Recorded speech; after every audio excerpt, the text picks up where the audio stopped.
I want to talk about personalized learning.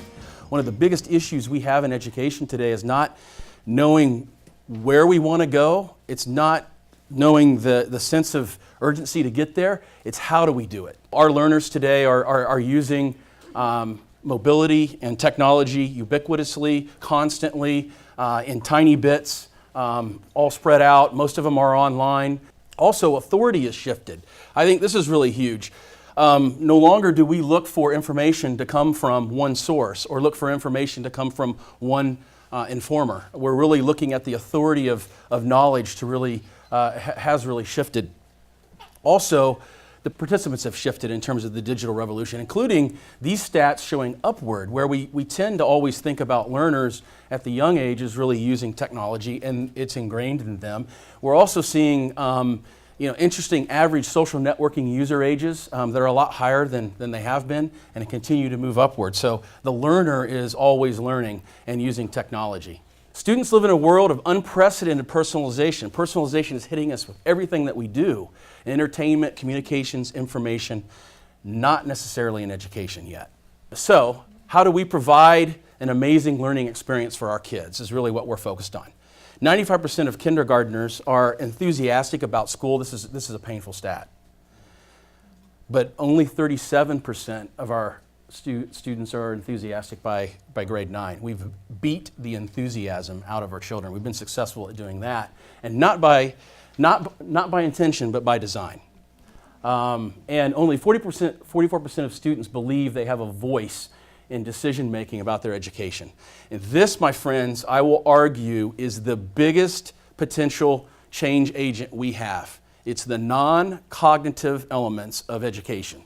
Providing students and inviting them into their learning journey is the essential ingredient, we believe, to a quick success. And that is allow a student to determine his or her path to learning. You engage them in the process. Engagement leads to interaction and excitement and passion. Those are things that we're seeing and hearing and that we want, and we're not getting. So most learning environments are designed for the average student, the middle. In fact, most learnings are still designed in this particular setup, where we have someone up front standing here talking, and everybody sitting in rows and seats listening. Imagine sitting in this style for every single class, for every single hour in your day at school, and you are definitely not going to be enthusiastic. What are the attributes we want to see? We want to see self-direction. We want to see authentic engagement, not forced engagement. We want to see collaboration. We want to see some relevance in a student's life. So technology has a role, and I think it was said really well with some speakers here already that technology is not the end, it's a means to the end. The problem is we have a lot of investments and assets that are being used, but they're not really talking together. They're not really working together. If you talk to an average teacher, they'll tell you, I spend half of my class preparing for teaching when I use technology than actually teaching. So we have got to get better at using technology to help orchestrate the learning process. Enter inside of the classroom being defined really as a learning, anytime, anywhere. Now, here's to some points we believe are important when we hear people talk about personalized learning. Teacher as a designer and a guider, not as a sage on the stage. The student has to be invested. After all, it's called what? Personalized learning, right? So it has to be personal.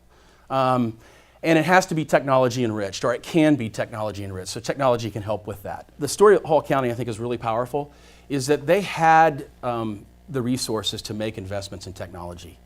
And they had the wherewithal from their board to do it. They took the right process. The first thing they did was actually sit down with the students and the teachers and created a digital citizenship policy.